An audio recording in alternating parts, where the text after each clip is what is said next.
தமிழ்நாடு காவல்துறையின் தலைமை இயக்குனர் திரு சங்கர் ஜிவால் அவர்களே, பயிற்சிக்கான தலைவர் கூடுதல் காவல்துறை இயக்குனர் திரு டேவிட்சன் அவர்களே, காவல்துறையின் உயர் அதிகாரிகளே, மக்களை காக்கும் பணியை ஏற்றிருக்கும் காவல்துறை வீரர்களே, உங்கள் எல்லாருக்கும் என்னுடைய அன்பான வணக்கம்.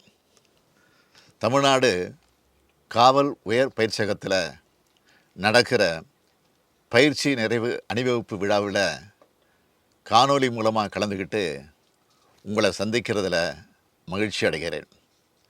தமிழ்நாடு காவல் உயர் பயிற்சியகத்தில் பயிற்சியை முடிச்சிருக்கிற 19 காவல் துணை கண்காணிப்பாளர்கள் மற்றும் 429 காவல் உதவி ஆய்வாளர்களுக்கும் என்னோட வாழ்த்துக்களை தெரிவிச்சுக்கிறேன். 19 காவல் துணை கண்காணிப்பாளர்களில் 13 பேர் பெண்கள், 429 காவல் உதவி ஆய்வாளர்களில் 74 பேர் பெண்கள். காவல்துறையில் சமூக நீதி நிலைபெற்று வர்றதோட அடையாளமாக தான் இதை நான் பார்க்குறேன். இந்த காவல் உயர் பயிற்சியகத்தில் சட்டங்கள் குறித்த பாடங்கள் மட்டுமில்லாமல் பல்வேறு தரம் வாய்ந்த உயர் பயிற்சிகள் உங்களுக்கு கற்றுத்தரப்பட்டிருக்கு. இதன் மூலமாக சமுதாயத்தில் எழுற புது புது சவால்களை எதிர்கொள்கிறதுக்கும், அனைத்து தரப்பட்ட மக்களோட வாழ்க்கை தரம் மற்றும் அவங்க அன்றாடம் சந்திக்கிற பிரச்சனைகளை புரிஞ்சுக்கிறதுக்கும் வழிவகை ஏற்பட்டிருக்கு. இந்த திறமைகள் மூலமாக மக்களை காக்கிற மகத்தான பணிக்கு உங்களை முழுமையாக ஒப்படைச்சி மற்றவங்களுக்கு முன்னுதாரணமாக திகழணும்னு கேட்டுக்கிறேன். காவல் பணி என்பது ஒரு வேலை இல்லை, அது சேவை. அதை நீங்கள் முழுசாக உணர்ந்து பணியாற்றணும். நேர்மையாக கடமையை செய்கிறது மூலம் மக்களோட நன்மதிப்பை பெற முடியுங்கிறத நீங்கள் மறந்துடக்கூடாது. நாட்டுக்கும் மக்களுக்கும் சேவை செய்யணுன்ற உள்ளுணர்வு இருந்தால் மட்டும்தான் காவல்துறையினரால் தங்களோட பணியை திறம்பட செய்ய முடியும். நம்ம அரசு எல்லா தரப்பு மக்களோட உரிமைகளையும் பாதுகாக்கிறதுலையும் சமூக நீதியை நிலைநாட்டுறதுலையும் உறுதி பூண்டிருக்கு. இன்றைக்கி காவல் பயிற்சி முடித்து பணிக்கு போகிற ஒவ்வொரு அதிகாரியும் அதை உறுதி செய்கிற வகையில் மக்களோட நண்பர்களாக திகழ்ந்து காவல்துறைக்கும் இந்த அரசுக்கும் பெருமை சேர்க்கணும்னு உங்களை கேட்டுக்கிறேன். இன்றைக்கி பயிற்சி முடித்து களத்தில் இருக்கிற நீங்கள் தான் நாட்டோட பாதுகாப்புக்கும் சமுதாய நன்மைக்குமான பாதுகாவலர்கள்.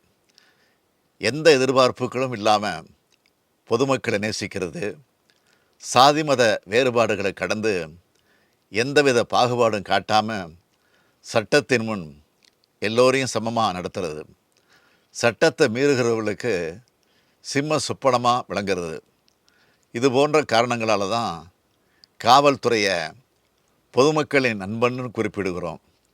அதுக்கேற்ற மாதிரி நீங்கள் பணியாற்றணும். காவல் நிலையத்துக்கு வர்ற ஒவ்வொரு பாதிக்கப்பட்ட நபர்கிட்டையும் ஆறுதலாக பேசி அவங்க கோரிக்கைகளுக்கு செவிமடுத்து உடனடி நடவடிக்கை மேற்கொண்டு காவல்துறைக்கும் சமூகத்துக்கும் இடையேயான உறவை வலுவாக்கணும். அரசின் நலத்திட்டங்கள் மக்களை சென்றடைகிறதுல உங்களுக்கு இருக்கிற பங்கை ஆற்றுவது மூலமாக அரசுக்கும் மக்களுக்கும் இடையே ஒரு நல்ல பாலமாக திகழணும். தொழில்நுட்பத்தை ஒரு ஆயுதமாக பயன்படுத்தி குற்றங்கள் நடக்கிறதுக்கு எந்த விதத்திலையும் அனுமதிக்காமல் முன்னெச்சரிக்கை நடவடிக்கைகளை மேற்கொள்ளணும்னு கேட்டுக்கிறேன்.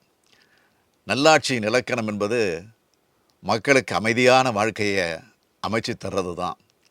அப்படிப்பட்ட வாழ்க்கையை நம்ம அரசு அமைச்சு தந்திருக்கு. அதுக்கு நீங்கள் ஒவ்வொருத்தரும் உறுதுணையாக இருக்கணும். குற்றமற்ற சமுதாயத்தை நாம் உருவாக்கணும். குற்றவாளிகளுக்கு தண்டனை பெற்றுத்தர அதே வேளையில் சட்ட பரிபாலனைகள் மற்றும் முன்னெச்சரிக்கை நடவடிக்கைகளால் குற்றங்கள் நடக்காமல் தடுக்கிறதுலையும் நீங்கள் முனைப்பு காட்டணும். ஒரு குற்றம் திரும்ப நடக்காமல் இருக்கிறதுக்கான நடைமுறைகளையும் ஆராய்ந்து செயல்படணும். இத்தகைய சேவை பணியில் இருக்கிற காவலர்களோட நலன் காக்க நம்ம அரசு தொடர்ந்து செயல்படும். இங்கே வந்திருக்கிற பயிற்சி காவல்துறை கண்காணிப்பாளர்கள் மற்றும் உதவி ஆய்வாளர்களோட குடும்பத்தினர் மற்றும் நண்பர்களுக்கும் என்னோட உளமார்ந்த பாராட்டுக்களை தெரிவிச்சுக்கிறேன். நீங்கள் கொடுத்த ஊக்கமும் ஆக்கமும் தான் இன்றைக்கி அவங்கள சமுதாயத்தில் பொறுப்புள்ள அதிகாரிகளாக உயர்த்தியிருக்கு.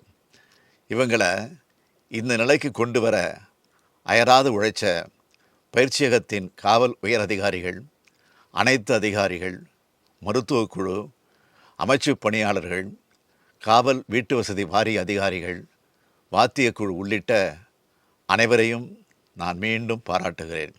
இந்த பயிற்சியகத்தில் சிறப்பாக பயிற்சியை முடிச்சிருக்கிற நீங்கள் களத்திலையும் திறம்பட பணியாற்ற என்னோட நல்வாழ்த்துக்களை தெரிவிச்சுக்கிறேன்.